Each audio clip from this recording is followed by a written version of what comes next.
Estamos iniciando mais um programa Leituras Progressistas. Eu sou Guilherme Marçal. Olá, eu sou a Débora Vanessa. O Leituras é o nosso clube de leituras aqui do canal TV da Esperança, onde a gente se debruça sobre uma série de livros e outros materiais audiovisuais que sejam no campo da democracia, do progresso, do desenvolvimento e também da defesa dos direitos humanos. Para quem não conhece, o Dever da Esperança é um coletivo de esperançosos que apoia um projeto nacional de desenvolvimento proposto pelo Ciro Gomes e que promovem debates, conversas, discussões, leituras coletivas que atuam tanto no Facebook quanto no Instagram, no Twitter, no Clubhouse, no TikTok e aqui no YouTube. Antes da gente dar continuidade na nossa leitura de hoje, eu vou pedir para que vocês deixem aqui o joinha de vocês, assinem o canal, compartilhem o vídeo com seus amigos e deixem comentários, dúvidas, sugestões. Se vocês não gostaram, pode dar dislike, tudo não tem problema.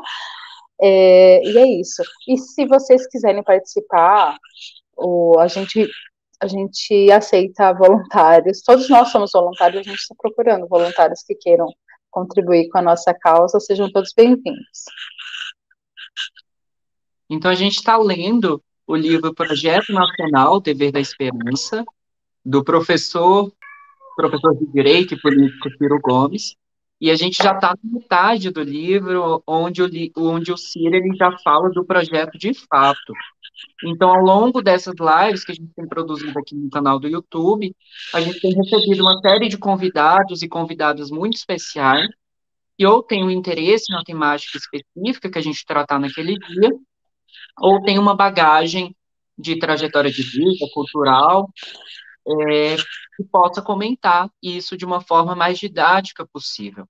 Então, hoje, Débora, quem a gente está recebendo? Hoje nós vamos receber o Léo Menezes, que é pré-candidato a deputado estadual por Minas Gerais, pelo PDT, Minas, e também apresentador do canal Tijolaço. Olá, boa noite, gente, tudo bem? Boa Opa, noite, Léo. Prazer estar aqui hoje. Vamos aí conversar bastante, ler esse livro sensacional aí que muitos têm medo de ler, porque sabe que se ler vai acabar pegando essas ideias aqui. Mas vamos lá, vamos estudar isso aqui e tentar falar de uma maneira bem didática aí, né? Ler esse livro é um caminho sem volta. Léo, a gente estava lendo nas últimas lives sobre quando o Ciro já começa a propor as reformas do Estado, em que ele vem articulando os princípios que vão nortear o projeto nacional, e a gente chega agora na página 129, que fala sobre a reforma da Previdência. Na última live, a gente já até chegou a ler algumas páginas que introduzem esse tema, mas a gente vai retomar para contextualizar para todo mundo. Então, para quem tiver pelo livro físico, abrir na página 129, uma reforma da Previdência Justa. Quem tiver pelo Kindle, pelo PDF ou por outro meio, procurar por esse tópico específico. Uma reforma da Previdência Justa. Então, a gente pode iniciar? Maravilha. Só lembrando aqui antes, galera, de ir lá no canal Tijolaço, deixa lá sua inscrição, dá uma olhadinha nos últimos vídeos. Tenho certeza que vocês vão gostar. Se vocês estão aqui, vocês vão gostar, com certeza. Mas vamos lá, então. Página 129, uma reforma da Previdência Justa. Complementando a tarefa de recuperação da saúde fiscal e capacidade de investimento do Estado, não podemos prescindir da melhoria do perfil de longo prazo do orçamento da Previdência. A Previdência Social tem o objetivo básico de garantir uma vida digna às pessoas na velhice, particularmente quando perdem a capacidade física para o trabalho. É uma função básica do Estado nas sociedades contemporâneas e, ao mesmo tempo, o mundo passou a encarar, nas últimas décadas, a Previdência como o principal instrumento de formação de capital doméstico, ou poupança vinculada ao investimento e geração de emprego. Pensamos que uma nova reforma da Previdência brasileira é fundamental por três motivos básicos. Primeiro, o motivo desse subitem. ajudar a garantir o equilíbrio fiscal do Estado ao longo do tempo. Segundo, eliminar injustiças do sistema que criou ilhas de privilegiados sustentados pelo povo brasileiro. Terceiro, transformá-la de fonte de déficit em um poderoso instrumento de formação bruta de capital, poupança interna, aumentando o potencial de investimentos do país. Vou então aqui oferecer, em primeiro lugar, uma explicação sobre a natureza dos diferentes regimes de previdência, seguida de um diagnóstico de nossos principais problemas na área. Depois avaliar a reforma do atual governo e, por fim, apresentar a nossa proposta para uma nova reforma justa e eficiente da Previdência Social. A natureza de nossos regimes de previdência, página 130. Temos no Brasil 3 regimes de previdência. O primeiro é o chamado Regime Geral do Trabalhador do Setor Privado, o INSS. O segundo é o regime próprio de previdência, de setores do funcionalismo público.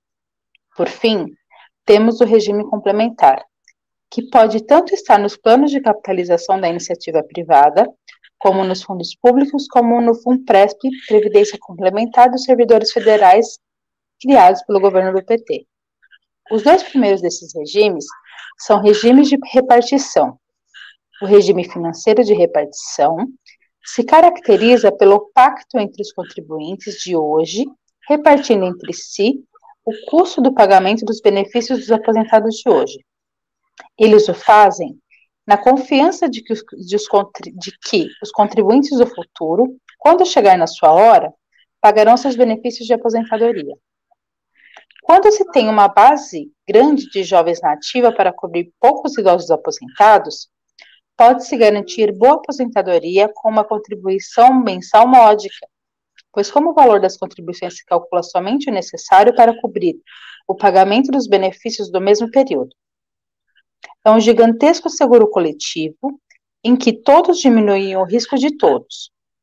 Embora nada impeça que um regime de repartição eventualmente forme alguma reserva para o futuro. Normalmente ele não o faz, pois sua essência é recolher o hoje que repartirá hoje.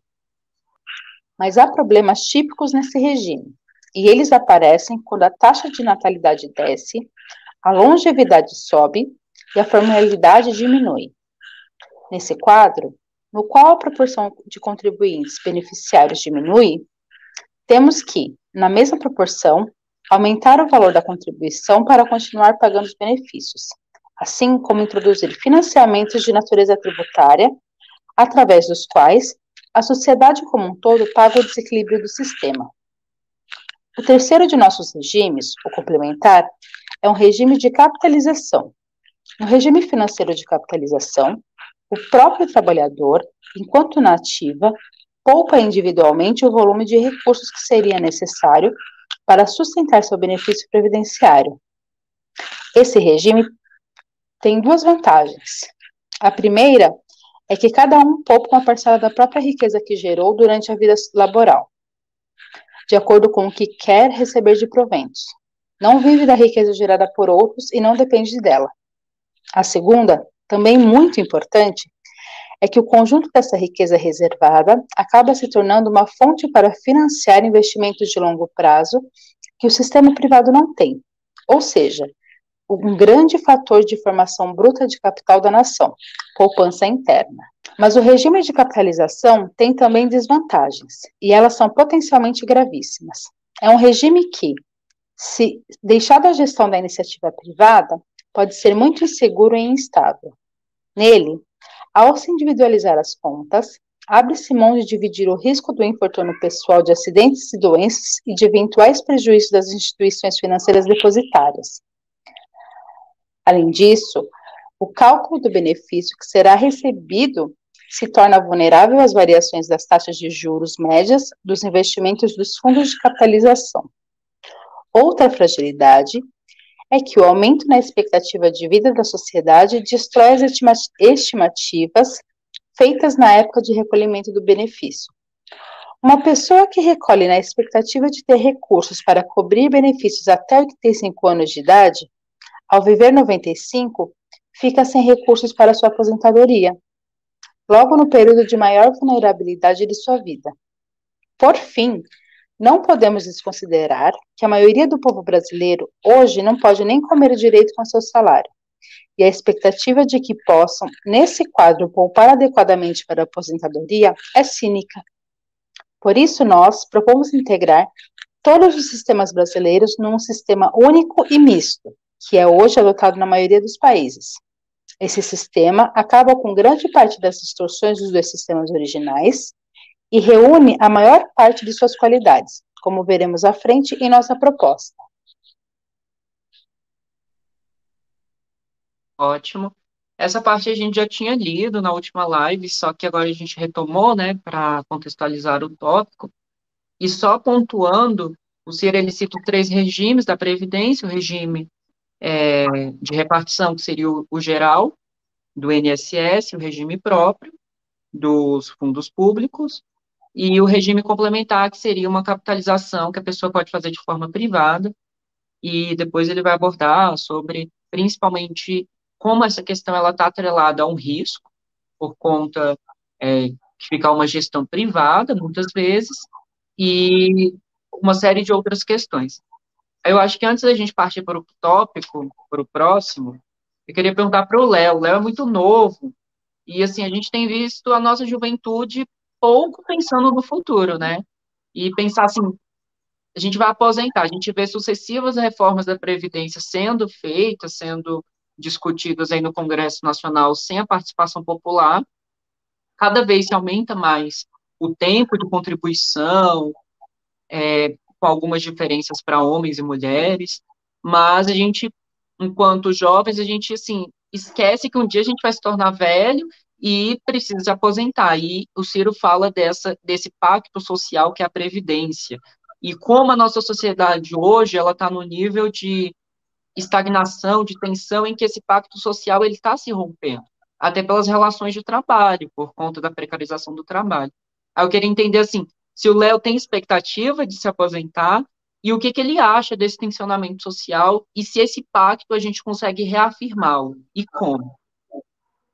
Olha, para ser bem sincero, nenhuma expectativa, viu? Do jeito que está, né, a lei, toda a regulamentação aí que está em vigor, não tenho. E eu também não teria muitas caras, caso eu for eleito, de aceitar né, uma aposentadoria tão jovem assim, por conta de cargo, né, eletivo. Como o Ciro faz, eu acho que a gente tem que seguir o exemplo.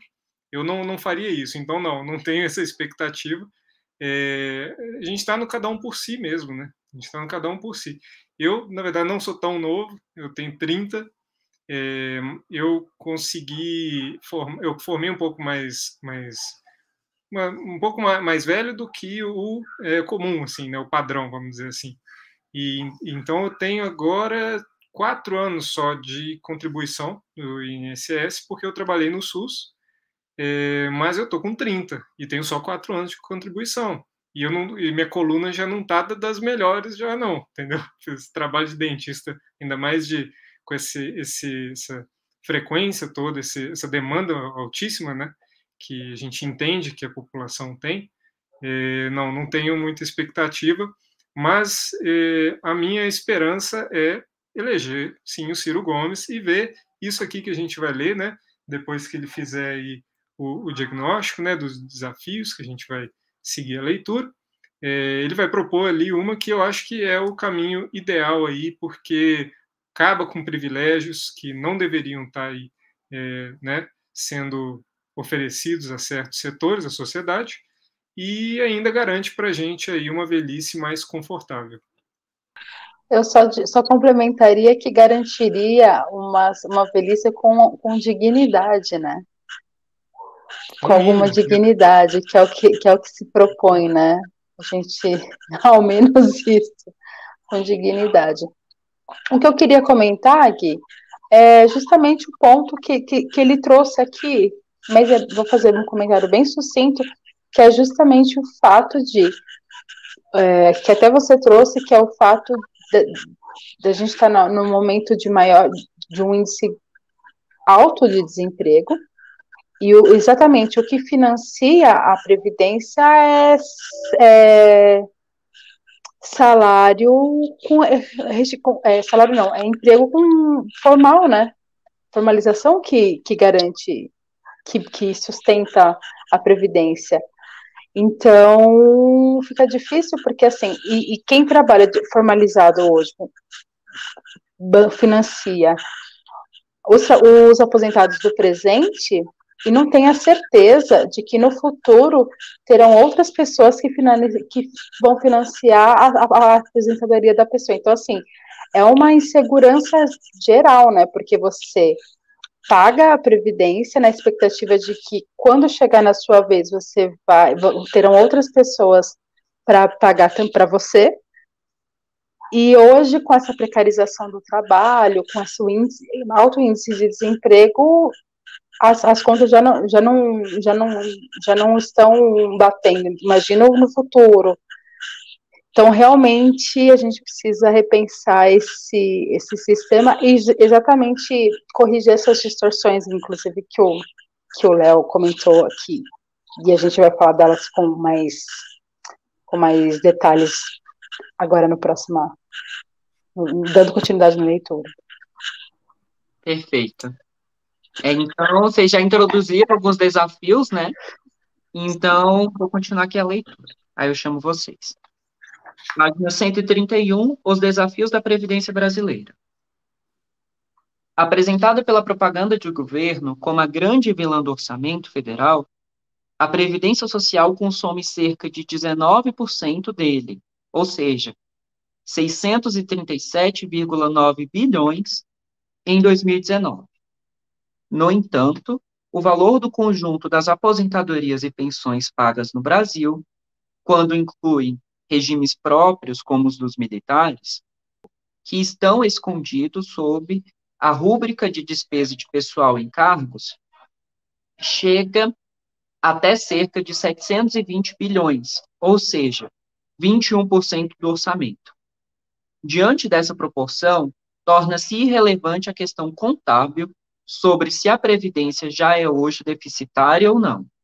O problema, de fato, se trata da decisão do quanto de nossa arrecadação total estamos dispostos a dedicar a essa função, porque o valor atual é, sim, um valor muito significativo comparado ao orçamento e ao PIB brasileiro, e está ajudando a sufocar a nossa capacidade de investimento. A dimensão dessa desproporção pode ganhar materialidade ao compararmos estes 720 bilhões com os 114 bilhões previstos para a educação, que equivale a 3% do orçamento, e os mesmos 114 bilhões previstos para a saúde. Outro dado que impressiona são 150 bilhões da Previdência dedicados a pensões de viúvas, o dobro do repasse da União a todos os estados e municípios brasileiros. É importante pontuar que não estou aqui fazendo julgamento de valor, apenas colocando os números para orientar a nossa discussão sem demagogias ou mistificações. Atualmente, o sistema de impostos e contribuições criados ao longo do tempo para dar sustentabilidade à Seguridade Social, por causa das renúncias fiscais, por exemplo, já não cobre suas despesas, em cerca de 50 bilhões. Mas isso não era assim há 3 anos. É sempre impreciso falar de déficit ou superávit da Previdência, já que essa bolsa de impostos foi criada para sustentar a Seguridade Social como um todo, e além da Previdência, engloba, por exemplo, todo o orçamento do Bolsa Família, LOAS e Saúde. Esclarecido isso, temos que dizer que o déficit, antes da reforma, era muito menor do que o propagado pelo governo, apesar da queda recente de arrecadação da Previdência, causada pelo rápido aniquilamento de postos formais de trabalho. Em sua maior parte, o problema do suposto déficit que o governo e a mídia alegavam existir era causado pela DRU, a desvinculação de receitas da União. Esse dispositivo permitiu ao governo retirar 30% das receitas vinculadas à Seguridade Social para outras finalidades. O propalado déficit de 180 bilhões da Previdência era, na verdade, um déficit de financiamento da assistência social como um todo, que ficava deste tamanho depois que suas receitas eram tungadas pelos remanejamentos da DRU. Para resumir a tragédia, como você já pode ter intuído, parte do dinheiro da Seguridade Social e da sua aposentadoria também estava servindo para cobrir o buraco dos juros brasileiros. Mas o fato é que a demografia brasileira mudou muito desde a criação da Previdência por Getúlio Vargas. Nossa estrutura etária era uma pirâmide composta de uma grande base de jovens e pequeno topo de idosos. Tínhamos então cerca de 8 trabalhadores na ativa para bancar o benefício de um único aposentado, enquanto o brasileiro médio tinha uma expectativa de vida de cerca de 45 anos. O nível de formalização do trabalho era alto. O regime de repartição era, então, um ótimo negócio. Tínhamos uma base grande de jovens na ativa para cobrir poucos idosos aposentados, que tinham uma expectativa de vida curta. Podíamos, então, garantir boas aposentadorias com uma contribuição mensal pequena. Só que hoje experimentamos no Brasil a taxa de natalidade descendo, a longevidade subindo e a formalidade diminuindo. As novas gerações vão se tornando cada vez menores, e nossos filhos teriam que arcar sozinhos com as nossas aposentadorias cada vez mais longas. Nossa antiga pirâmide etária virou um botijão de gás etário, com um topo de idosos equivalente à base de jovens, e uma maioria em idade economicamente ativa. Essa inversão forçou uma queda na proporção original de 8:1 para 1,5 trabalhadores por aposentado. E essa piora na proporção, que ainda está longe da estabilização, é um processo comum a todo mundo, embora mais veloz no Brasil, pela renitência da crise dos anos 1980 para cá. Só para termos uma ideia, o Japão levou 110 anos para ter 30% da sua população acima de 70 anos. O Brasil alcançou essa proporção em apenas 40 anos.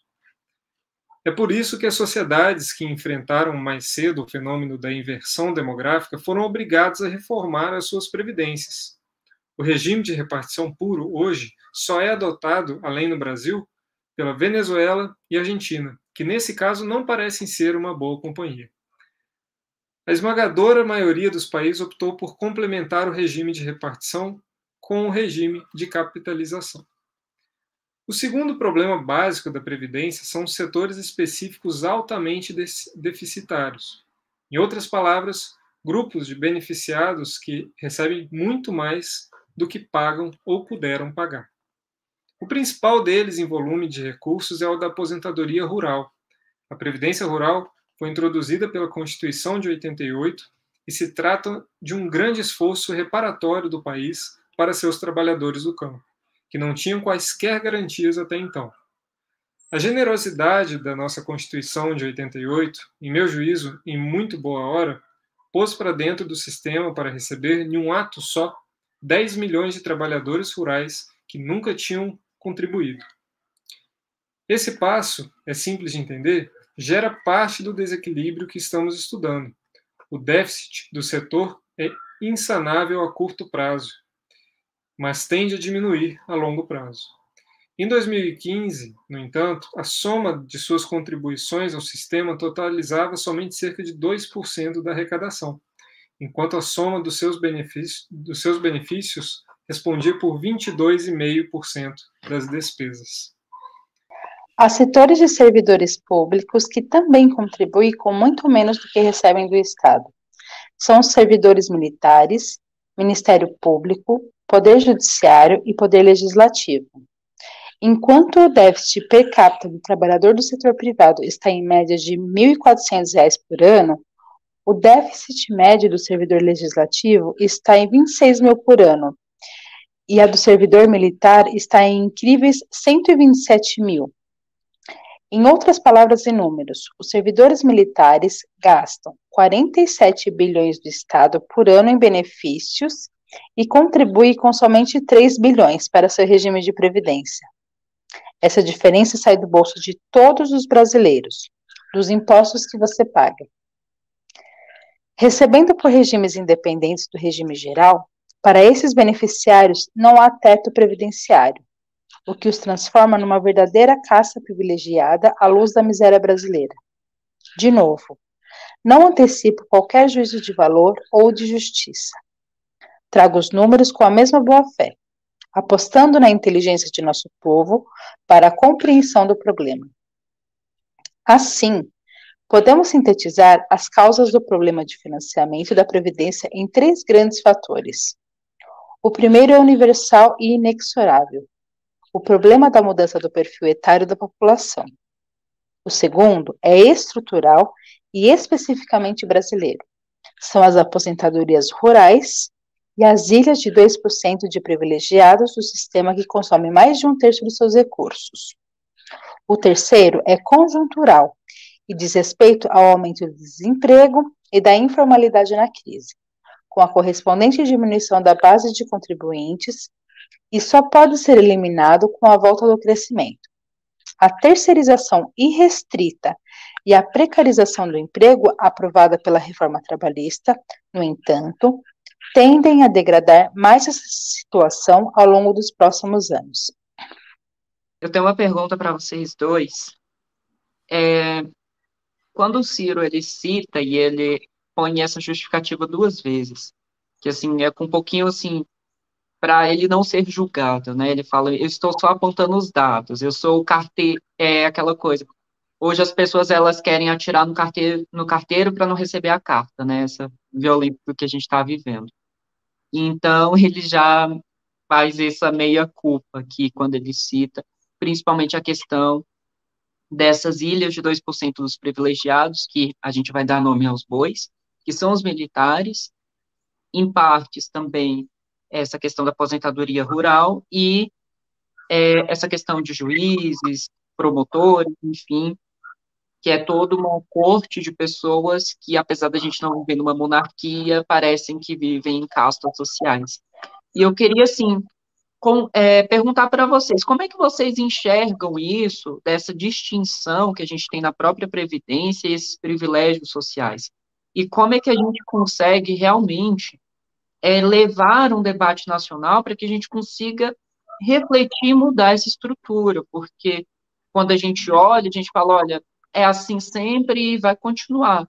Mas será que existe alguma brecha? Será que essa barragem, existe rachaduras nessa barragem que é possível romper com isso de fato?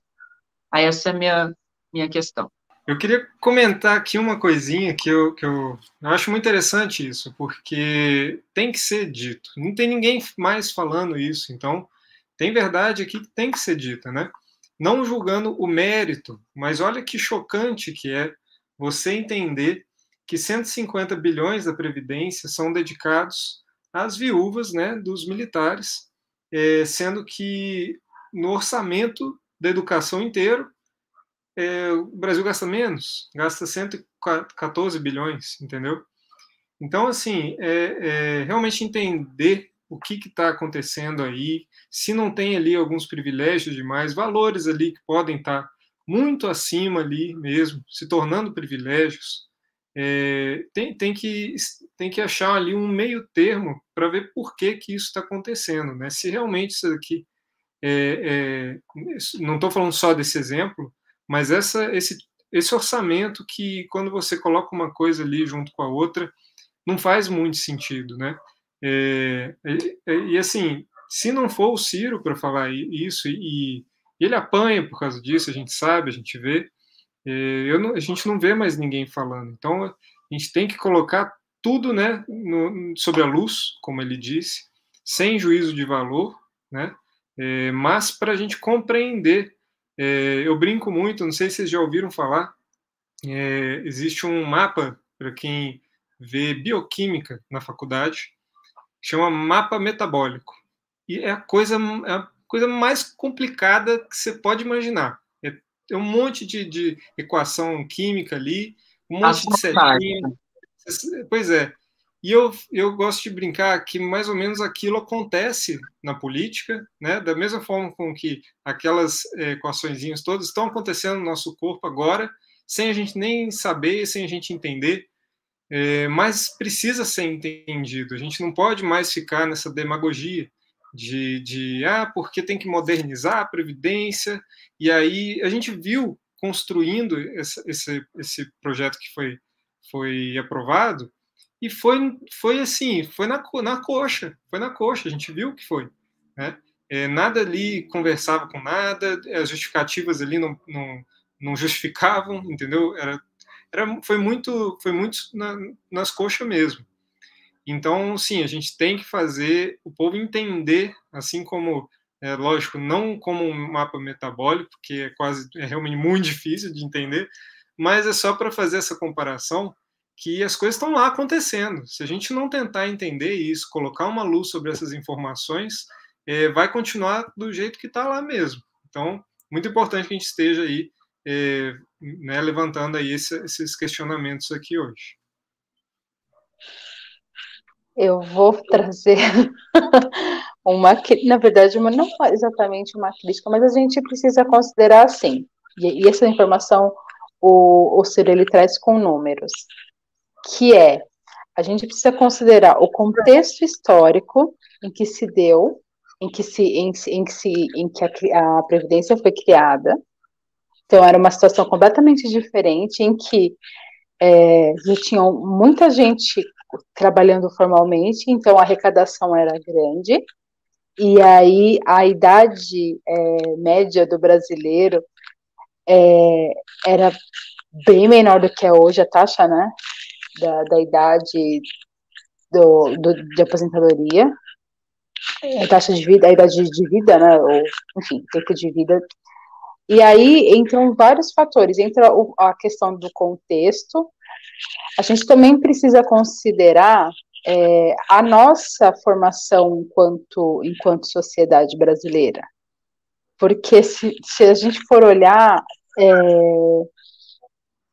a questão desses privilégios, e era esse assunto espinhoso que eu queria trazer, eles não estão aí por acaso, né?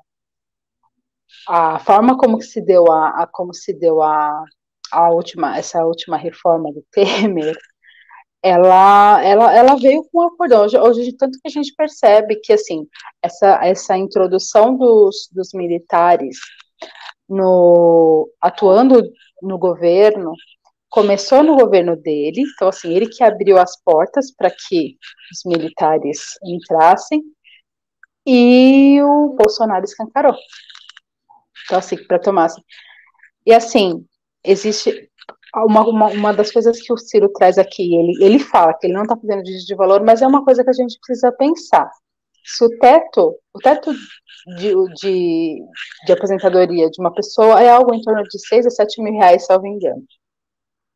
Faz sentido um militar, por exemplo, não sei se vocês têm noção de o teto de eles recebem de forma integral. Os militares que estão lá no topo hoje, eu não vou aqui falar nomes para não entrar mas estão ganhando mais de 100 mil reais cada um. Tanto que, assim, a gente olha que os gastos, eles têm um custo para mantê-los, eles contribuem com 3 milhões e para você mantê-los, gasta-se 47 bilhões. Assim, é literalmente explorar a situação do pobre, né? Ela nem contribuir, né?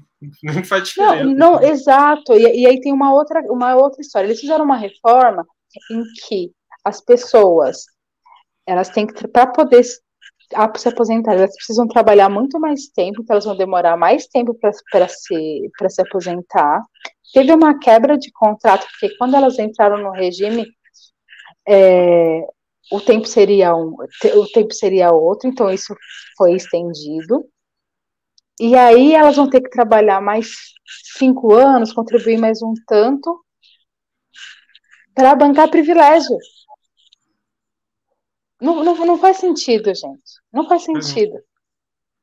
Assim, por mais que a gente entre aqui, não vamos fazer o juízo de valor, eu acho que, assim, a forma da gente tratar desse assunto é exatamente promovendo o debate. Promovendo o debate no sentido de que forma?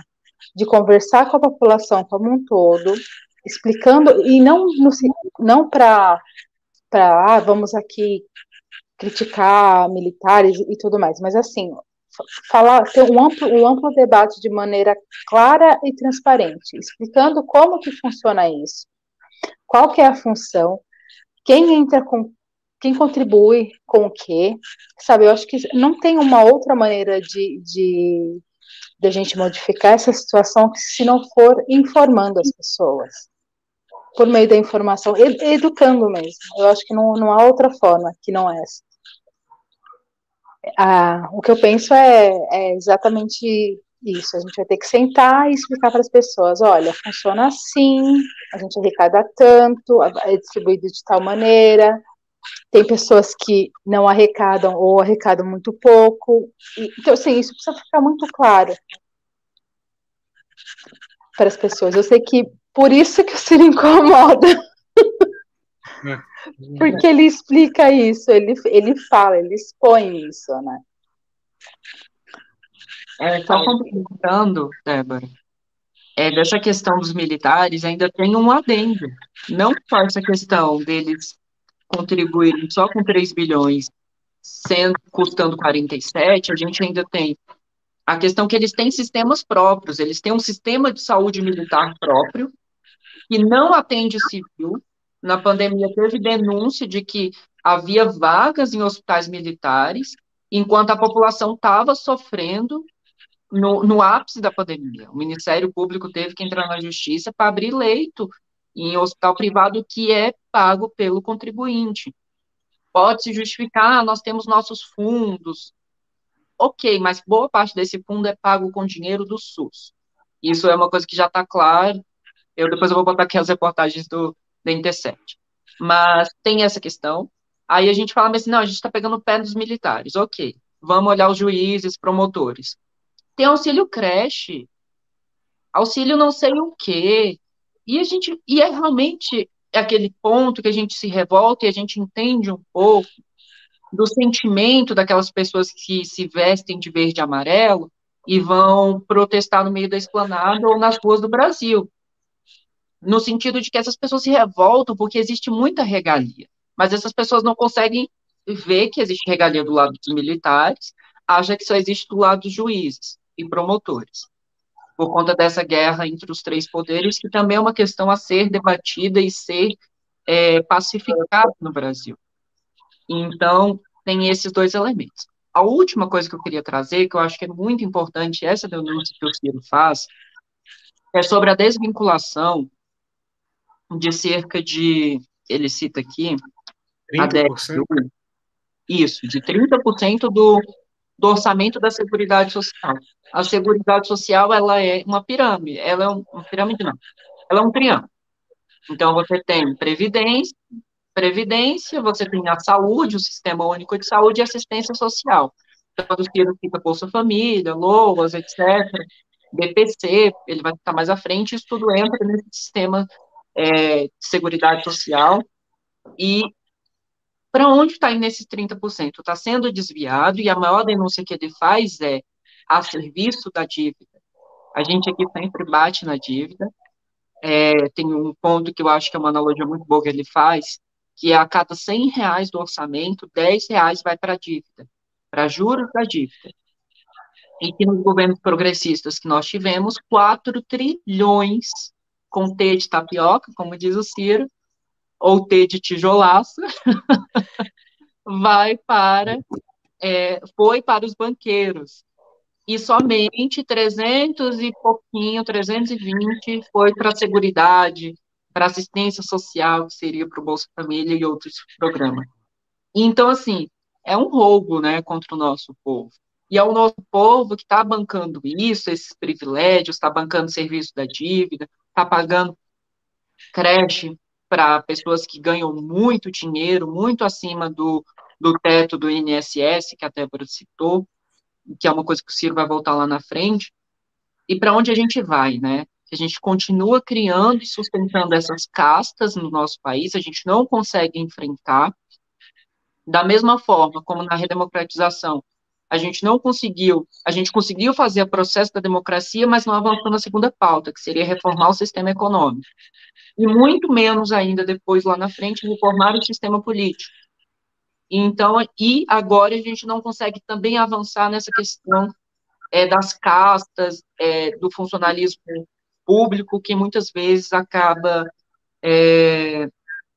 explorando, né, principalmente o trabalhador. Então, são questões assim, para a gente discutir e sempre refletir para onde que a gente está caminhando e quem é que está sustentando isso, né, esses discursos. Só uma correção, quando você fala do funcionalismo público, não é todo o funcionalismo público, tá? A gente está falando de uma casta minúscula, que é o pessoal do judiciário, Ministério Público, militares, são específicos. De um modo geral, os funcionários públicos não se aposentam não têm aposentadoria integral, não ganham absurdos e trabalham muito, como esses exemplos que nós demos. O que eu queria trazer, Gui, só complementando o que você colocou, que eu acho que seria interessante a gente questionar, é justamente olhar para a nossa formação, toda a participação dos militares e, enfim, dos privilegiados como um todo. O que me incomoda muito da forma como é feita é que isso é feito com mentira. Então, você tem toda a imprensa, você tem toda a mídia manipulando as pessoas, mentindo para elas, enquanto mantém privilégios, explorando, enquanto mantém privilégios para poucos. Isso que me incomoda. Não é uma coisa que é feita às caras, a coisa vai ser assim, assim, assado, aceito. Obviamente que se as pessoas soubessem como funciona de fato, e aí que entra a questão do sucateamento da educação, das pessoas não terem informação, que se mantém, né? É justamente nessa forma que se mantém essa estrutura distorcida. Se as pessoas soubessem como de fato funciona, será que elas manteriam apoio para os políticos que votam a favor ou que propõem esse tipo de estrutura? Isso é uma coisa que a gente tem que trazer, assim. Era só isso que eu queria dizer, e aí a gente continua. Sim. Léo, você tem mais algum ponto antes da gente continuar? Não, vamos dar continuidade. Perfeito. Eu vou continuar então, tá, Gui? O projeto de reforma do governo. A proposta originalmente apresentada pelo governo Bolsonaro era cruel, injusta e ineficiente. Penalizava o pobre que não conseguiu contribuir tempo suficiente para se aposentar, o trabalhador da iniciativa privada e a base do funcionalismo público do executivo. Além disso, escolhia um modelo falido de financiamento que só servia aos bancos privados nacionais. Ela era cruel, entre outras coisas, porque estabelecia uma idade mínima para homens e mulheres que não costuma ser sequer alcançada como expectativa de vida em certas regiões do país. Ao mesmo tempo, ainda propunha que os benefícios de prestação continuada, conferidos àqueles que atingiram a idade mínima, mas não têm tempo de contribuição suficiente em carteira para aposentadoria, perdessem a remuneração atual de um salário mínimo e passassem a receber R$400. Ela era injusta, pois não equalizava todos os regimes de contribuição, deixando a aposentadoria militar como está, a mais deficitária de todas, e com regimes de idade e contribuição totalmente independentes do regime geral.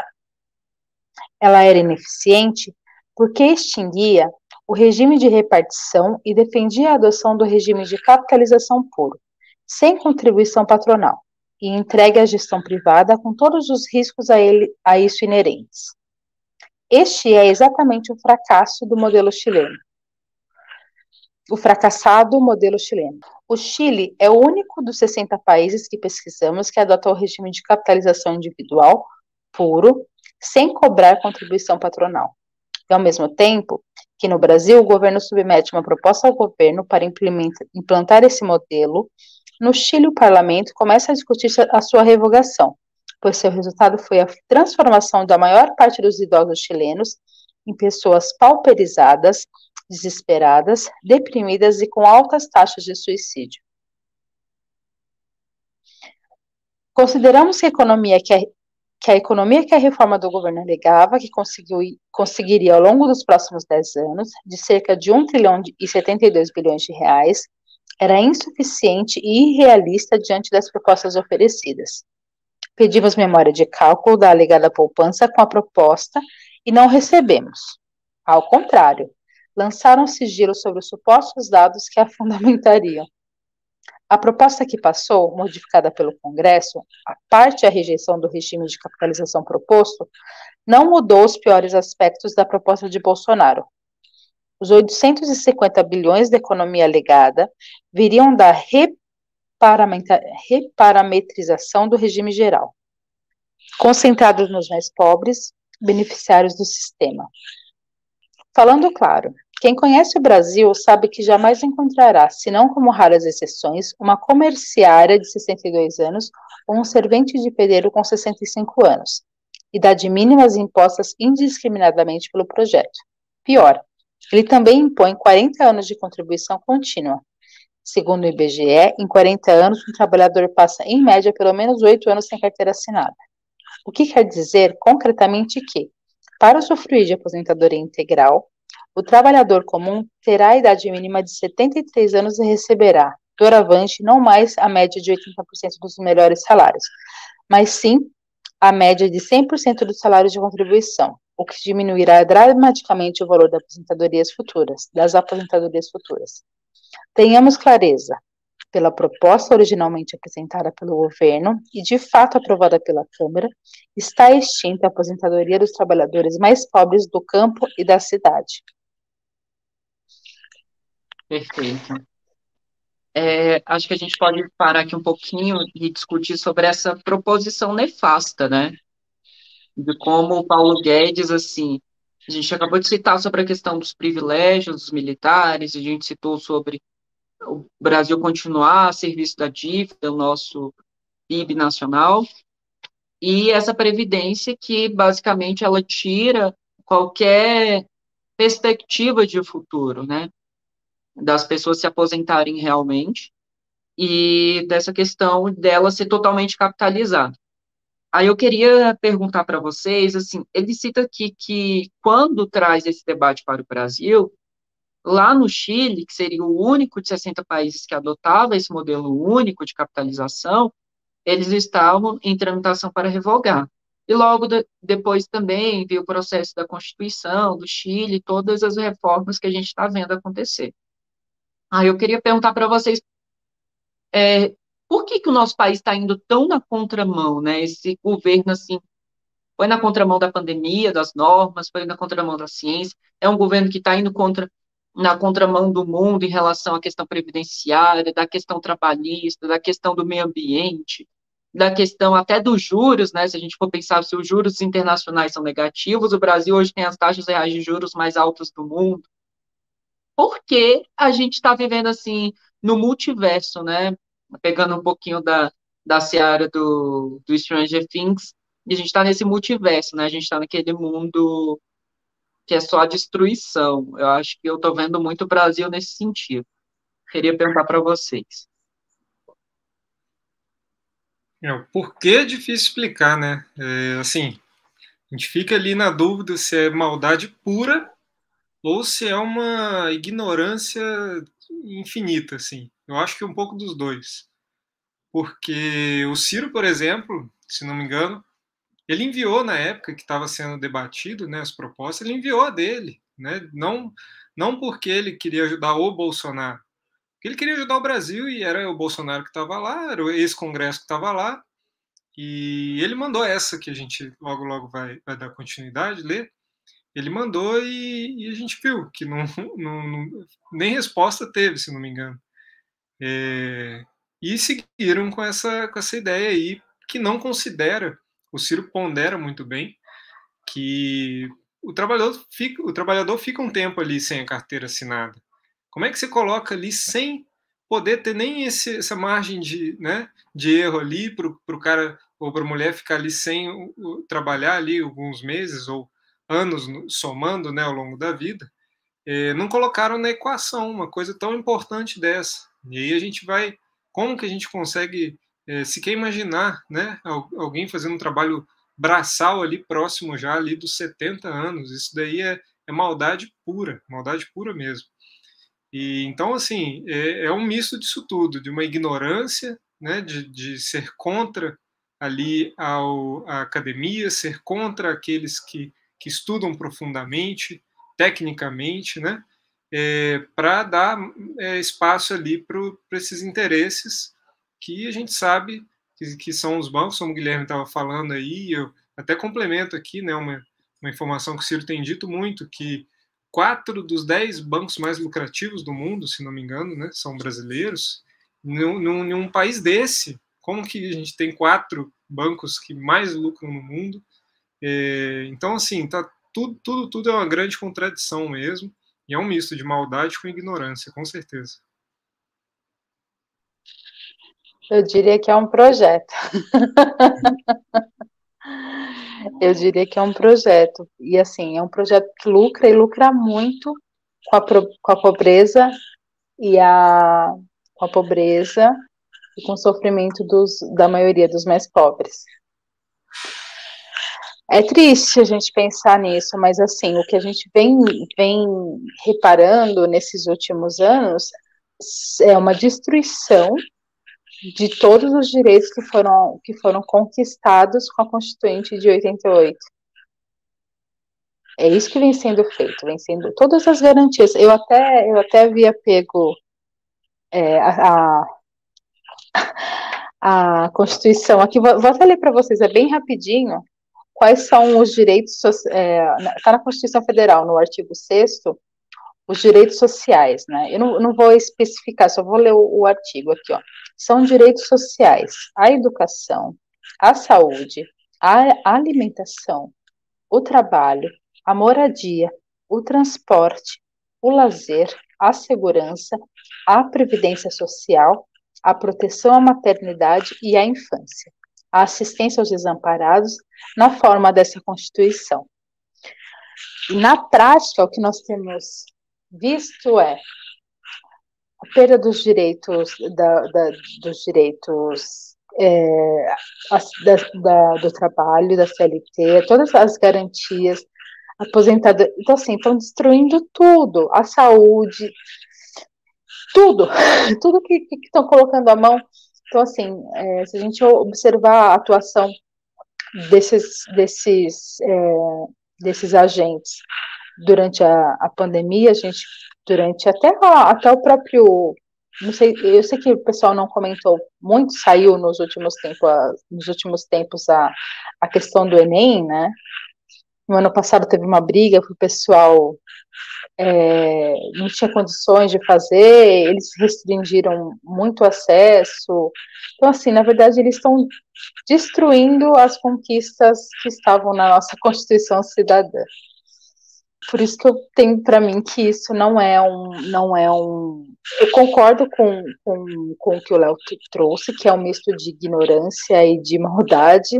Eu acredito muito que na questão da ignorância, eu diria que é uma questão de inconsciência, porque eu não consigo acreditar que uma pessoa em sã consciência faria uma escolha dessa. Mas aqui eu não estou tirando a responsabilidade de quem o faz, mas, assim, é triste pensar que pouquíssimas pessoas se beneficiam às custas do sofrimento e da dor da maioria da população. E não há necessidade disso. A gente está num planeta que ele tem capacidade de atender às necessidades de todo mundo, de todos os seres, incluindo os seres não racionais, de todo mundo, de todos. Mas ele, como diria o Gandhi, mas ele não atende à ganância de todos. Então a gente precisa rever a forma como a gente se coloca no mundo e como a gente atua, tanto quanto indivíduo como enquanto coletividade. porque uma coisa não exclui a outra, as duas coisas, elas existem em paralelo, mas deveriam ser integradas, mas, então, assim, sem que o indivíduo se sobreponha ao coletivo e sem que o coletivo se sobreponha ao indivíduo. Mas a gente está bem distante disso.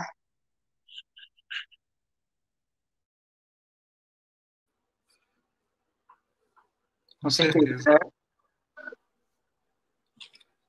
Você tem algum comentário mais? Não. Eu acho que a gente pode continuar a leitura, chegando na proposta do Ciro e do Mauro Benevides, página 137. A reforma que propomos.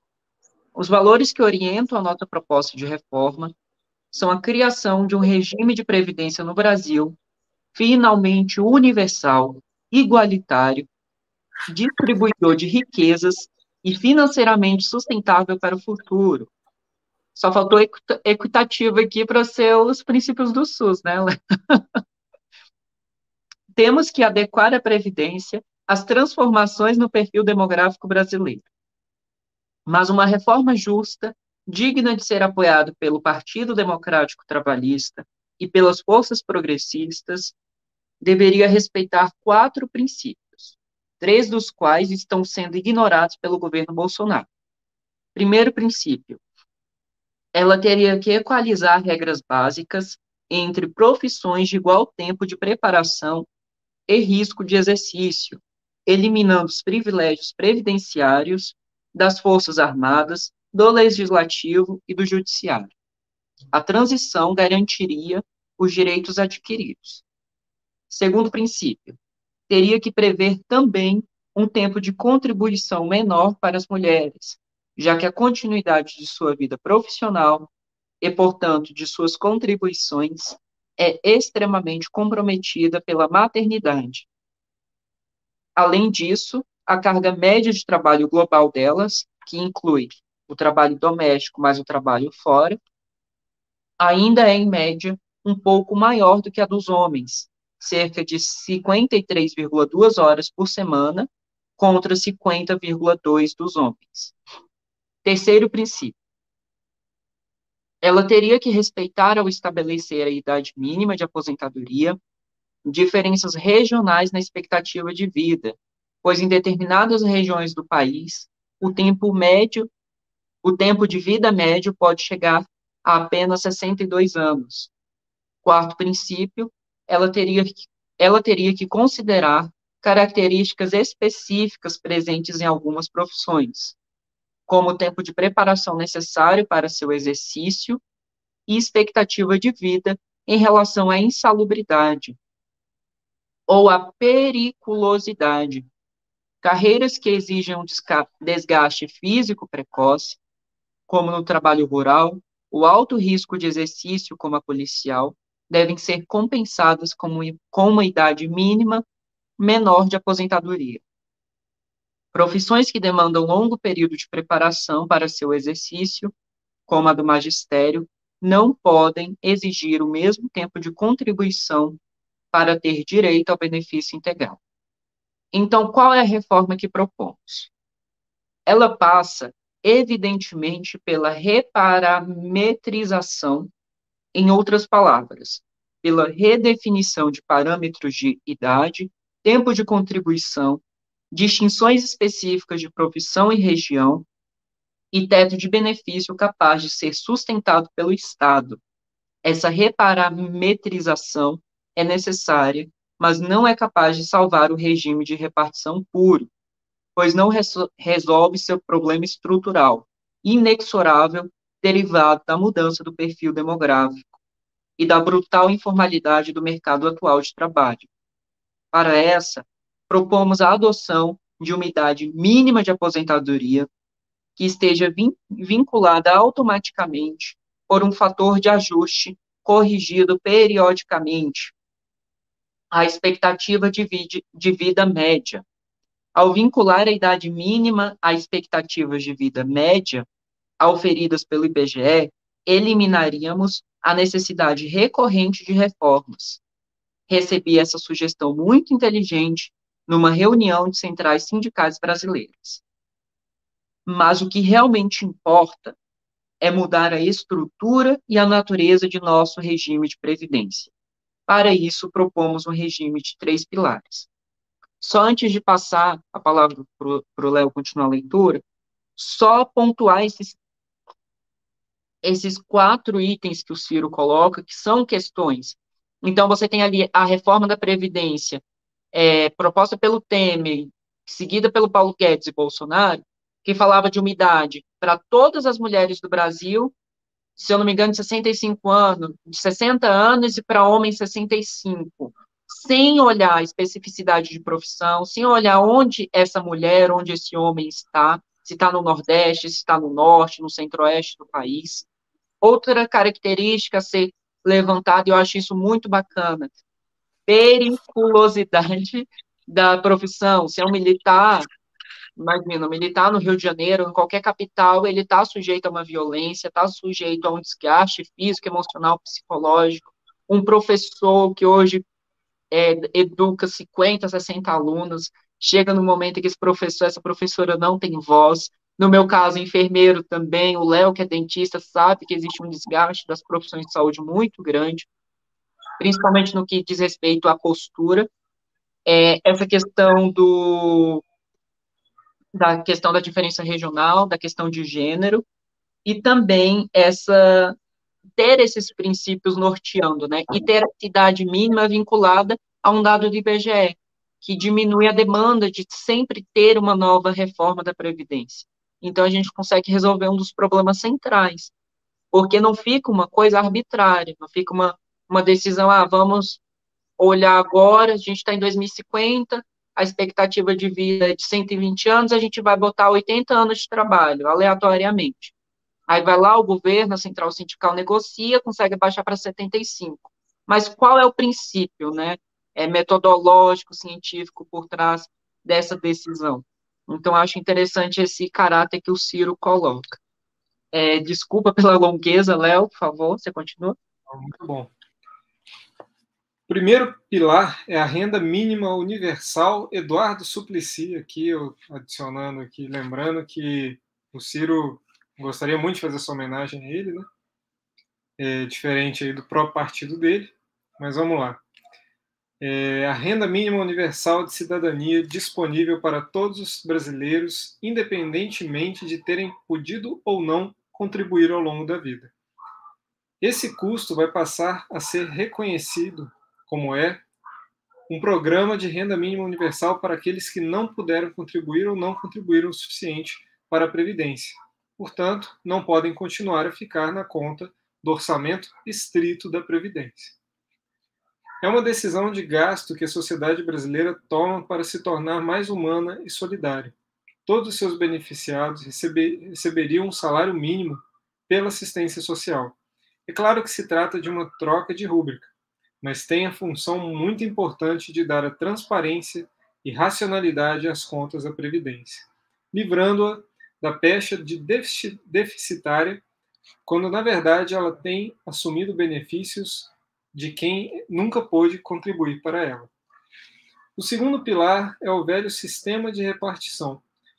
Ele continuaria inalterado, limitado ao teto atual do benefício do INSS, ou, se for de escolha da sociedade, rebaixado ao teto de benefício de R$ 4.000. A diferença agora é que esse regime seria geral, de fato, universal, de regras únicas para todos, incorporando todos os regimes próprios dos servidores que ainda não estão incorporados a ele, como, por exemplo, dos militares. Aos servidores cuja expectativa de benefícios está além do teto da repartição, uma transição lastreada em títulos da dívida pública seria realizada, garantidos os direitos adquiridos durante essa transição. Ao olhar para o conjunto dos benefícios previdenciários hoje, podemos perceber que a esmagadora maioria dos brasileiros continuaria nessa forma somente sob esse regime, sem precisar contribuir para uma capitalização individual. Caso quisessem uma complementação de aposentadoria além do teto de repartição, precisariam contribuir para o terceiro sistema. Tem gente que gosta de meritocracia e tem que, né, se quiser acima do teto, vai ter que contribuir. O terceiro pilar é o da capitalização. Seria um regime de previdência complementar com contribuição individual e patronal na mesma proporção. A perna de contribuição patronal é fundamental para o bom funcionamento do sistema, assim como uma gestão pública e fiscalizada dos fundos. Porque senão o que temos é nada além de uma previdência privada pessoal. Os fundos públicos seriam administrados por representantes escolhidos pelos trabalhadores e seriam obrigados por lei a construir a sua carteira somente com investimentos produtivos e com classificação de risco equivalente, no princípio ao AAA, de risco mínimo no jargão internacional. Além do efeito contábil e da segurança nos investimentos, essa vinculação da poupança da classe média aos investimentos em infraestrutura teria também um importante efeito político no apoio ao enfrentamento dos gargalos de nossa produção. Assim, como demonstração concreta de nosso compromisso em movimentar uma oposição consciente dos problemas e que se sente moralmente obrigada a cada crítica a mostrar como deveria ser feito, nós, do PDT, decidimos apresentar, por intermédio de seu deputado Mauro Benevides Filho, um substitutivo ao projeto do governo. Nessa proposta estão disponíveis mais detalhes do descrito aqui. Sou obrigado mais uma vez a lembrar de meu exemplo pessoal para dar credibilidade a essas propostas, porque as reflexões que você leu aqui vêm de uma pessoa que desde os 36 anos de idade renunciou a 3 aposentadorias que tinha direito pela atual legislação, de deputado, governador e prefeito. Essas aposentadorias somadas poderiam ter me garantido por todo esse tempo uma renda mensal de mais de R$80 mil. Recusei o direito por considerá-lo imoral. E é por isso que hoje creio ter alguma credibilidade quando falo no compromisso com o fim desses privilégios injustos. Já o projeto injusto e covarde do atual governo vem de um presidente que é um membro dessa casta de privilegiados do sistema.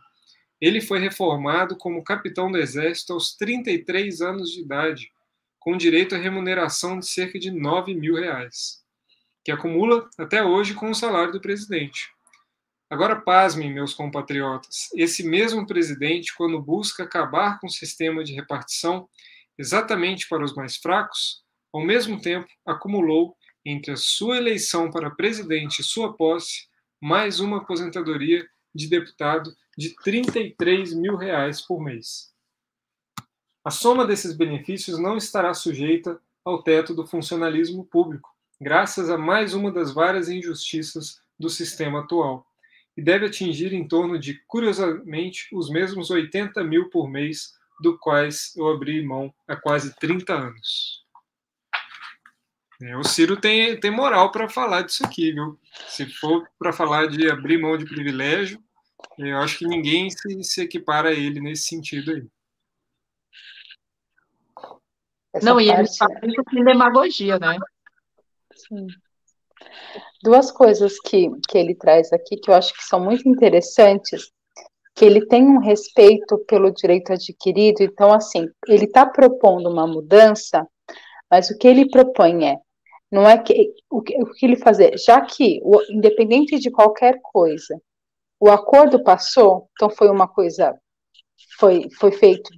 Então, até que então, assim, passa-se a reforma, e aí ele até coloca aqui de que forma que eles vão fazer a transição, mantendo as pessoas que estão, mesmo que a gente considere injusto. Então, assim, eles não vão quem tem o direito, que já é um direito adquirido, isso vai ser respeitado. Então, assim, a coisa passaria a valer a partir da reforma para frente. Então, assim, quem tem esse direito ia permanecer com esse direito, mesmo que nós consideremos injusto. O outro ponto, então, assim, eu acho fantástico esse respeito que ele tem, de verdade, pela lei, independente de considerá-la injusta ou não. Isso é muito legal. O outro ponto é a questão do exemplo, né, gente? Nós precisamos de lideranças, de líderes que deem exemplo. Isso é muito legal dele. quando ele fala aqui da questão da credibilidade, porque é isso, nós precisamos de... Vou usar aqui um termo que se usa em filosofia, que o que dizem, né?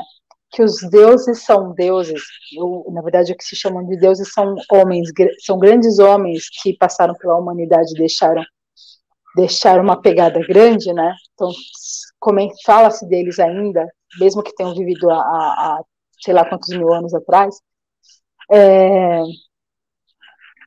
que eles são grandes porque eles conheciam as leis e eles viviam de acordo com elas. Então, eles respeitavam as leis. Eles não as distorciam e não se colocavam acima delas. Eles conhecem as leis e vivem de acordo com elas. E eles educam os demais pelo exemplo.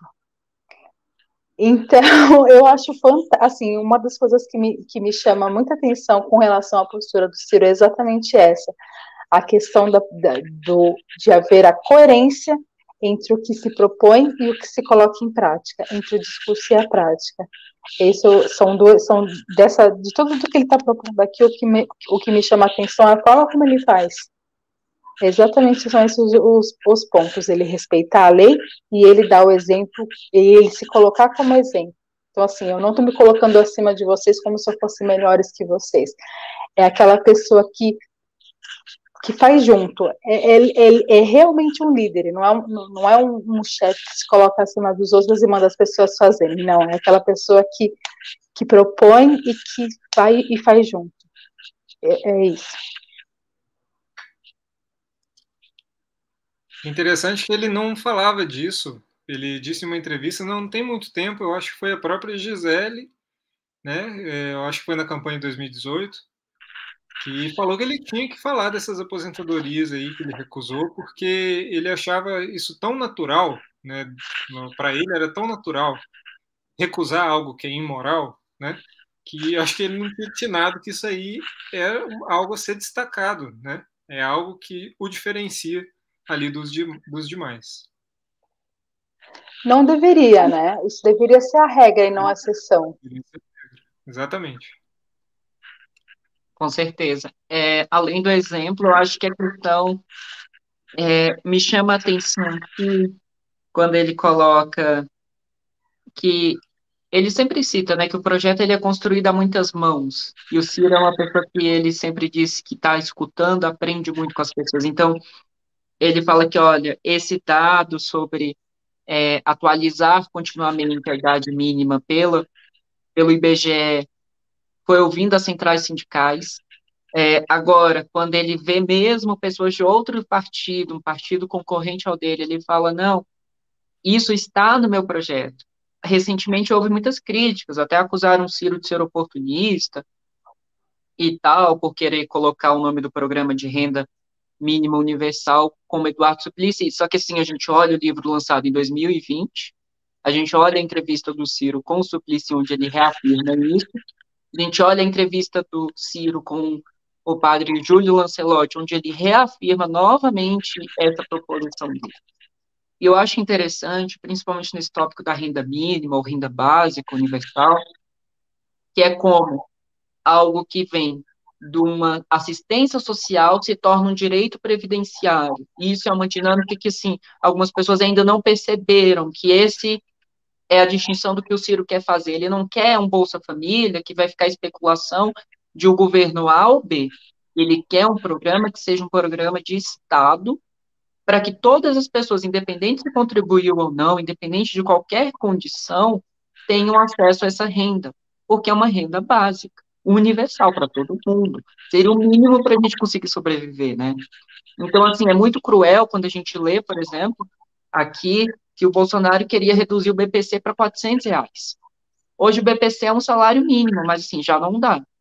Se a pessoa tem que comprar medicamento, alimento, pagar água, luz, e outras coisas, não dá para viver com salário mínimo. Imagina reduzir para R$ 400. Um benefício que atende pessoas que estão em extrema vulnerabilidade social. Então, onde entra essa emergência, né, da gente ter realmente um programa de, de previdência social mesmo, que assegure que as pessoas tenham um futuro e não tenham que ficar, sei lá, até 70 anos trabalhando. Isso é uma realidade, infelizmente, que está acontecendo já, por conta de tudo que a gente está vendo aí, a carestia, o desemprego, a fome. A gente conversou, né, Débora, sobre Amanda, sobre a volta dos filhos para a casa dos pais, ou os filhos continuarem, mesmo mais velhos, morando com os pais, porque está tudo muito difícil. Então, é a gente refletir, né, porque o nosso país, ele está se estagnando, né, e eu acho muito interessante quando o Ciro também envia essa proposta. Foi uma coisa que o Léo falou. Ele, junto com o Mauro Benevides, enviaram essa contraproposta ao governo, que é o que nos difere do pessoal do outro lado do rio, né, como a Amanda também fala, citando ela, que é o sentido de a gente não vai deixar o país sangrar, a gente não vai ser a oposição afrontosa, porque não nos importa ser afrontoso, não, a gente quer ter uma oposição de verdade, a gente quer ser uma oposição coerente, crítica, naquilo que for possível a gente ajudar, que foi feito na pandemia, por exemplo, liberou 170 bilhões, né, dos fundos que o Paulo Guedes acabou usando para serviço da dívida, mais uma vez. Mas que foi uma proposição que a oposição, encabeçada pelo Ciro, fez. E no caso da reforma da Previdência, para proteger os trabalhadores.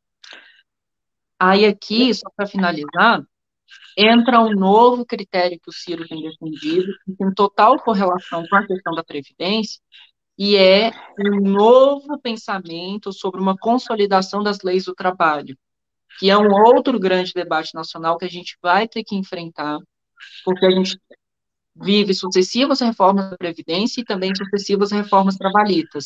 Essa consolidação das leis do trabalho, que vem regulamentar uma série de convenções internacionais e atualizar, né, os princípios da CLT de forma dialogada, não de uma forma autoritária como esses governos vêm feito, é muito significativo. Isso vai impactar nas nossas vidas.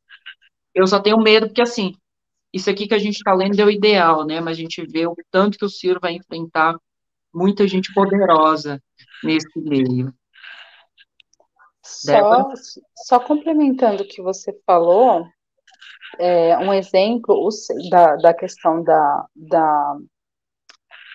generosidade mesmo, durante a pandemia, o Ciro enviou uma carta aberta para o Bolsonaro, disponibilizando, apontando de onde que ele podia tirar dinheiro para custear um auxílio, e a sugestão, salvo engano, era de R$ 1.800, que seria dado numa prestação, porque também a gente tinha noção da época que foi feito da duração da pandemia, apontando os recursos, justamente esses recursos que foram desviados para pagamento de juros, foi para banco, enfim, apontando todas as diretrizes que estão sendo colocadas em práticas internacionalmente. Então, a questão do fechamento estratégico, do rastreamento de contatos, enfim, de tudo aquilo que a gente sabe que o governo fez exatamente o contrário. E, assim, mesmo sendo um opositor ferrenho, o Ciro, pensando na coletividade, ele fez essa carta aberta e falando, não, vamos tirar a minha questão de lado e oferecer isso. Com relação à proposta do Ciro, eu acho interessante que, assim, aqui a proposta dele está oferecendo dignidade para as pessoas que mais necessitam, assim. Só que, assim, a gente acha o nível de desigualdade e do absurdo aqui é tão grande que a gente acha que a proposta do Ciro é uma coisa muito radical, e não é.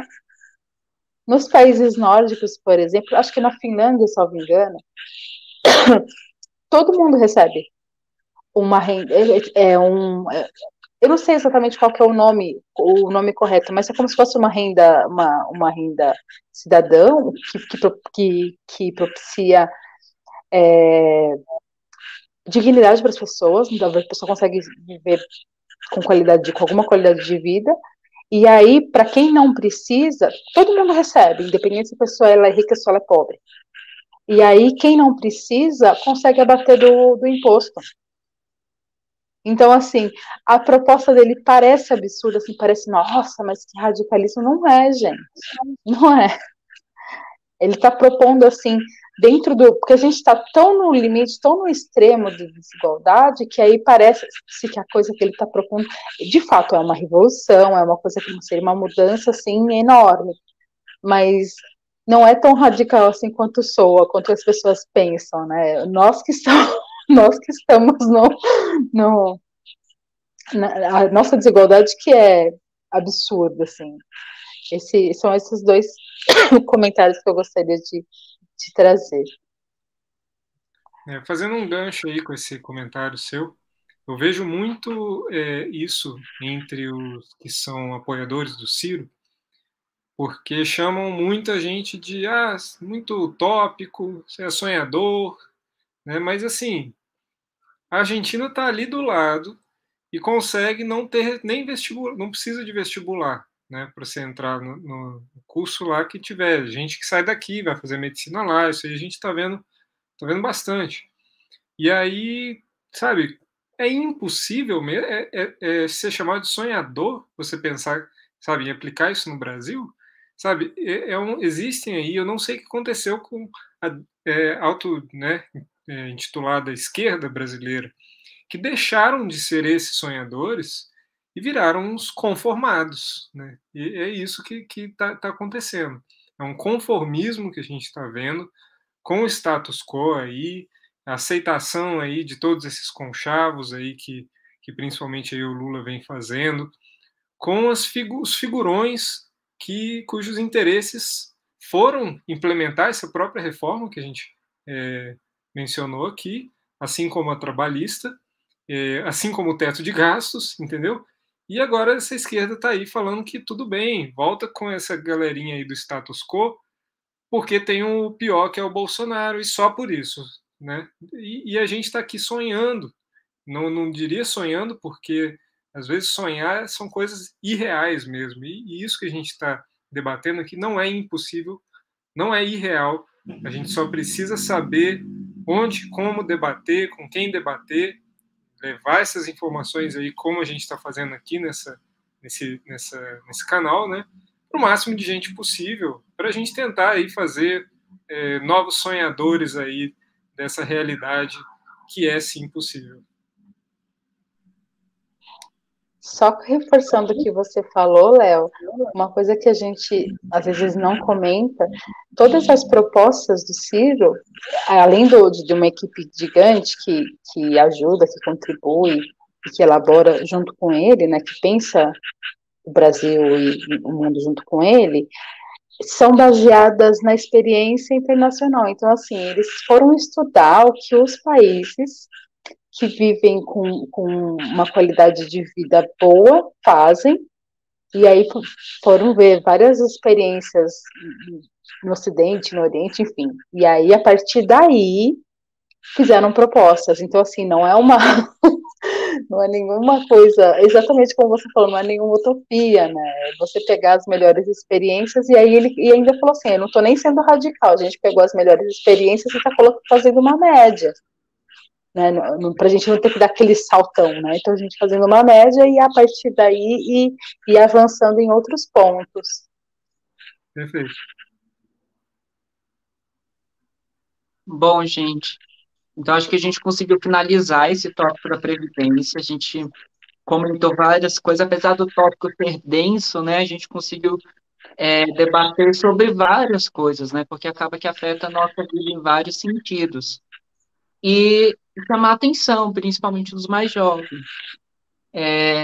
Tomem senso, né, de que a Previdência é logo ali, então a gente precisa lutar e pensar sobre isso. Independente do governo que virá e do futuro que virá, é o nosso futuro. Então a gente precisa trabalhar para a gente conseguir mudar isso e que esses pensamentos, essas lutas sejam sementes, né, para que a gente consiga construir um novo país. Então, gente, nós vamos continuar a leitura a partir da página 141, a reforma tributária necessária, na próxima live, e depois a gente segue também aqui nos outros tópicos do livro. Então, a gente queria agora, no nosso terceiro, finalzinho momento, convidar o Léo a falar um pouquinho da plataforma política dele, o Léo que é pré-candidato lá em Minas Gerais, e também falar do canal e das ações que ele tem feito. Não, maravilha. Bom, então eu entrei aí nessa aventura porque né, é tudo muito novidade para mim ainda. O canal não é tão antigo assim, tá dando um movimento assim que eu estou ficando muito satisfeito. Eu estou coordenando aqui em BH também né, os movimentos ali que são voluntários, né, de apoio ao Ciro, que a gente está indo para a rua desde março. Desde março a gente está indo para as ruas, tudo voluntariamente, né, produzimos os nossos materiais, e tem dado muito certo. Cada vez mais aparece mais gente, e eu tenho certeza que na campanha vai crescer muito também. Mas a minha ideia, né, ao entrar aí com essa candidatura, primeiro, é me comprometer, né, assim como o exemplo do Ciro, não sei se vocês já viram uma entrevista que ele fez com um jornalista que puxou de uma memória que o Ciro tinha fama de regular ali até os clipes de papel do gabinete dele, sabe? Então, assim, é com esse compromisso também que eu quero encarar essa candidatura, de ter um gabinete ali responsável, né, com os custos, que reduza onde dê para reduzir. A gente sabe que dinheiro público é uma coisa, né, a gente tem que ter essa responsabilidade. A partir disso, eu queria ser uma porta de entrada para todos os importantes movimentos civis ali da sociedade, dos povos indígenas, né, dos movimentos de LGBTIA+, movimentos negros que o PDT, o movimento da educação, que o PDT tem aí feito muitas ações ali com esses movimentos, são importantíssimos.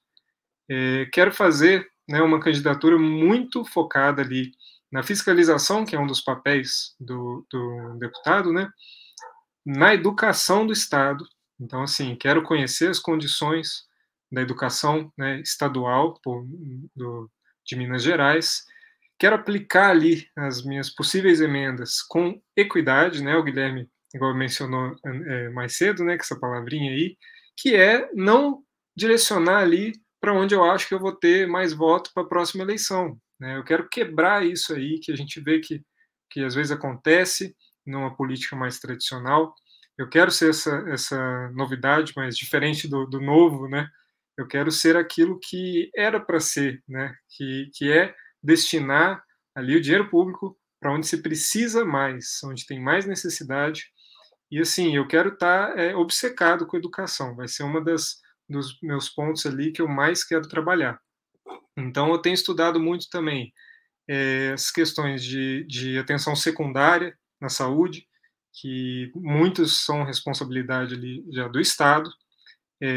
Tenho estudado também questões de como que o Estado pode colaborar com mobilidade urbana, gestão de resíduos. Então, são bandeiras aí, são diversas bandeiras, né? E parece que é querer fazer muito, mas não, a gente tem que já se propor ali, oferecer o nome, já dominando ali, né, esses diversos assuntos ali que a responsabilidade de ser um deputado é muito grande. Então, assim, ainda estou estudando muito, estou construindo ali essas propostas, vou fazer um material ao longo da campanha, se a minha candidatura for homologada, né? E as bases gerais serão essas mesmo. E queria convidar todo mundo a me acompanhar nas redes, né? Já tem a vaquinha digital, que já está permitida pelo TSE. Então, eu tenho um link, você entra ali no meu Instagram, no meu Twitter, tem um link de um sitezinho que tem lá, ele até pisca, assim, para chamar a atenção, que a vaquinha já está acontecendo, já consegue entrar lá, seja 10, 15, 20 reais, é muito importante. Um dos meus compromissos de campanha, né, que eu não quero ali gastar com muito material gráfico para depois jogar no lixo, né, aquele desperdício todo. Eu tenho compromisso de investir em cultura, em produções culturais. Então, artistas, músico, fotógrafo, né, esse tipo de investimento que durante a campanha a gente sabe que são profissionais que que surgem essas oportunidades, eu quero, né, usar esse dinheiro também para fortalecer os profissionais da área da cultura. E então é importante também, porque a candidatura precisa de consultoria jurídica, precisa de se transportar. Então, o que puder colaborar, a vaquinha está lá aberta. Eu vou ficar muito feliz em receber o apoio de quem for. Acho que nas linhas gerais é isso mesmo, gente. E mais uma vez, seguir lá o canal também. Vai sair muito conteúdo legal, principalmente nas ruas. Vou fazer mais reacts, vou fazer vídeos também, né, ali que eu acho que a gente vai entrar em um momento muito quente de debate. Então, a gente vai precisar de orientações ali no sentido de argumentativos. Então, eu já estou elaborando alguns materiais nesse sentido também, de como desconstruir muitos desses argumentos que a gente escuta aí repetidas vezes, né, contra as nossas ideias, que às vezes não tem pé. Então, vai ter bastante conteúdo bom, pode seguir lá, se inscrever, que vai valer a pena. Muito bom, Léo. A gente deseja toda a sorte e trabalho também para que você consiga alcançar esses objetivos. Só antes da gente finalizar, Léo, a gente chama os nossos convidados e convidadas a sempre indicarem alguma leitura para o público. Você teria alguma indicação que você gostaria de fazer? Pode ser bem amplo. Com certeza, assim, lógico, primeiro, pode ser duas? Pode? Pode ser. Primeiro eu estou acabando de ler ainda, e é muito bom, eu vou até alcançar ele aqui para demonstrar, que é o livro que foi escrito pelo Mário Eringer, né, em parceria ali com a Mayara Totti, que é uma das assessoras dele, né, que tem ali bastante domínio no assunto, mas é o projeto mineiro de desenvolvimento sustentável, né? Muito interessante. Se não me engano, você consegue em PDF, ele é gratuito, não é pago. E acho que é só entrar no site do Mário lá que tem as orientações. Agora, outro livro, eu terminei de ler há algum tempo atrás, o Conto de Aya, né, o original ali que deu ali né, a origem à série, que muita gente vê, que é muito boa também. Mas eu recomendo muito, é um livro muito, assim, você sente aquela angústia do que é ser oprimido, né, ser controlado. E eu acho que tem muita gente que está precisando entender o que é estar em um lugar ali de não ter controle sobre sua própria vida, porque muitos brasileiros estão em algo não ali igual, mas semelhante. Então, para a gente ter um pouco de empatia, é um livro muito legal.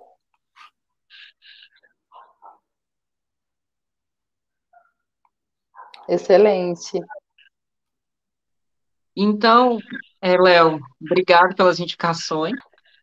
Eu acho interessante essa questão. Tudo bem que justamente da proposta de um projeto nacional e outras lideranças tomarem essa iniciativa de proporem projetos, porque é exatamente isso que a gente precisa, né? De um planejamento de curto, médio e longo prazo e que, independente de partido A, partido B, de inclinação política, que se tem um planejamento de onde nós estamos, para onde nós queremos chegar, e aí, assim, entra político, sai político, e o Brasil caminha, né? Você não fica nessa coisa de paz, aí depois entra outro partido, ou entra o setor, aí desmonta-se tudo que foi feito, aí recomeça, então assim, a gente fica nesse ciclo e não evolui, né? E não cresce. E essa ideia do planejamento, eu acho que é esse o caminho para a gente, independente se seja em nível municipal, estadual, federal, a gente não vai conseguir sair de onde a gente está se a gente não se organizar e falar, olha, queremos chegar em tal lugar, então precisamos fazer tais coisas, corrigir tais erros, e é isso, assim, muito legal eu fiquei bem contente quando o Mário apresentou o projeto, e ainda mais legal que é um projeto sustentável. Principalmente aqui em Minas, que a gente está vendo aí, os urubus ali querendo moer ali a nossa Serra do Curral, os amigos do Zema, tudo amigo do Zema, né? E E aí a gente tem que proteger, não tem jeito. E passa pela questão do desenvolvimento também, né? Porque muita gente não sabe. A mineração representa, nos últimos 10 anos em média ali, só 4% do PIB de Minas Gerais, entendeu? Então, assim, muitos até ficam surpresos com essa informação, porque acham que Minas Gerais né, girem o PIB ali deve girar em torno. Não é tão assim. E a gente está com 37 barragens em estado de emergência, entendeu? Para sustentar isso. Então, assim, tem que acabar com a mineração? Não é por aí. Mas se não tiver ali um mapeamento com muita inteligência, estratégico, protegendo principalmente a vida das pessoas, né, que passa ali pela questão dos aquíferos, né, as águas que são as reservas e a base da vida. Sem a água, né, a gente não tem como a gente ter ali uma comunidade ali, enfim.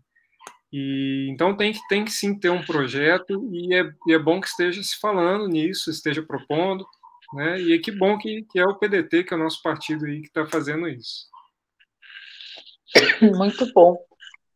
O que é mais legal é que, assim, como esse planejamento está acontecendo em vários níveis, então, assim, tanto federal, quanto estadual, quanto municipal, a chance de se colocar o planejamento em prática é muito maior, né? Com certeza. Com certeza. E amarrar uma coisa na outra também, que é o que, né, a inteligência, né, no sentido ali de, né, realmente integrar ali as informações, as necessidades, as demandas, né, e é só assim que a gente vai ter uma eficiência das políticas públicas, né, com um planejamento muito bem feito. Com certeza. Então, gente, finalizando agora mais um Leituras Progressistas aqui no nosso canal Dever da Esperança, chamar todo mundo para assistirem os outros programas. O Leituras Progressistas vai ao ar às segundas-feiras, 20 horas e 30 minutos. Nós temos terças-feiras a sala lá no Space do Twitter, que é o terceiro tempo da Ciro Games. A gente tem quarta-feira, formação política com o Fred Crepe aqui.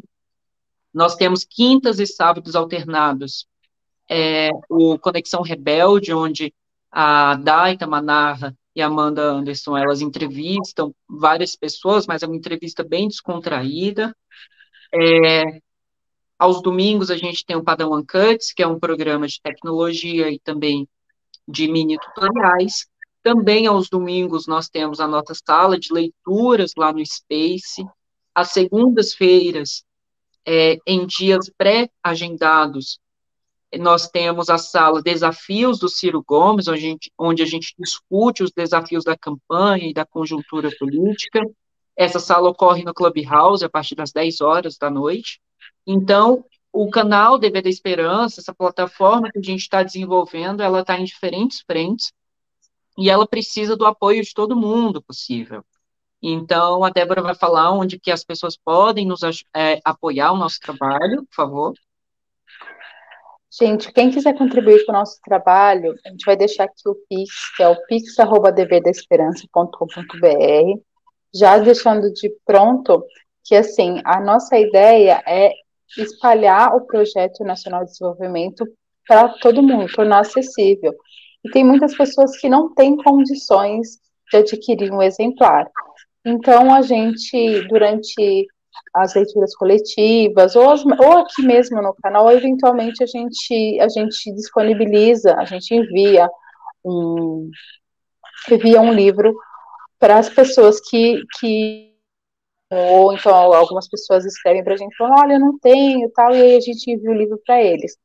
Só que para financiar esses livros a gente precisa de contribuição. Enfim, quem quiser contribuir, quiser ajudar, fiquem aqui à vontade, ou vai ficar aqui embaixo aparecendo na tela, pix@deverdesperanca.com.br. Lembrando de novo que se vocês gostam desse conteúdo, deixem aqui o joinha de vocês, ou se vocês não gostam também pode deixar o dislike, tá tudo certo. Se vocês têm sugestões, críticas, Não, não, Léo, não pode? Não, tá bom. Se vocês têm críticas, sugestões, dúvidas, se quiserem, deixem comentários, compartilhem com outras pessoas para que esses vídeos alcancem mais pessoas. E assinem o canal para vocês acompanharem nosso conteúdo de pertinho. E nos acompanhem nossas outras redes também. Com certeza. Então, desejar uma boa semana para todo mundo que estiver assistindo a gente. Bom dia, boa tarde, boa noite. E agradecer especialmente ao Léo por ter topado participar, pela contribuição aqui na leitura. E desejar mais uma vez, em nome de todo o Dever da Esperança, muita energia, positividade nessa jornada. E a gente sabe que já é um sucesso. Não vai ser, já é um sucesso. E o Léo está de parabéns, esse militante modelo da nossa turma boa. Eu que agradeço muito mesmo o convite, foi um grande prazer, sempre que for, né, para debater ideias, para a gente falar do PNB, do projeto do Ciro. Podem contar comigo, eu estou à disposição, vai ser sempre um prazer. Obrigado mesmo. Nós que agradecemos por você ter aceitado o convite e boa sorte na sua jornada aí, na sua pré-campanha, vai dar tudo certo, se você puder, conte com a gente. Obrigado, Débora. Obrigado, Guilherme. Até a próxima. Até a próxima. Tchau, tchau. Tchau, gente.